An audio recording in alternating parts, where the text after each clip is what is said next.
tauhan ng mga outlet ng Philippine Charity Sweepstakes Office ang inaresto dahil sa patuloy na pagpapataya kahit paso na ang permit. Pero ang mga suspect itinangging illegal sila. Narito ang express report ni Faith Del Mundo. Hindi na nakapalag ang mga tauhan ng isang outlet ng salakay ng mga otoridad sa Quezon City. Kung wala kayong kakayahan, Kasama ng mga pulis ang ilan ding mga empleyado ng PCSO at Department of Information and Communications Technology. Bukod dyan, isa pang outlet ang sinalakay rin ng mga otoridad.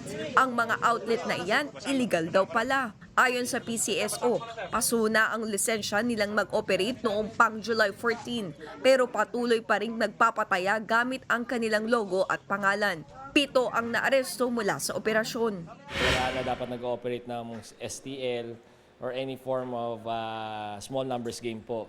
Na-monitor ho natin pagkatapos ho nung expiration ng lisensya, bigla hong lumitaw itong QC Lotto online. Nagla-live po sa mga burner accounts sa Facebook po.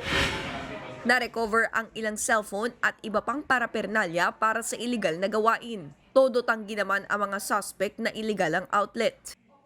Alam po namin legal kami. Mayroon pa kaming operator, alam namin legal kami. Kung illegal kami, ba't kayo i-risk yung buhay ng mga anak ko? May anak pa ako nag-aaral.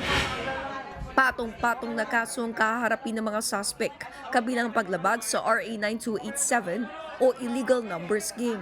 In relation to RA 10175 o Cybercrime Prevention Act. Paalala ng DICT, hindi sigurado ang mga premyo sa mga illegal na patayaan.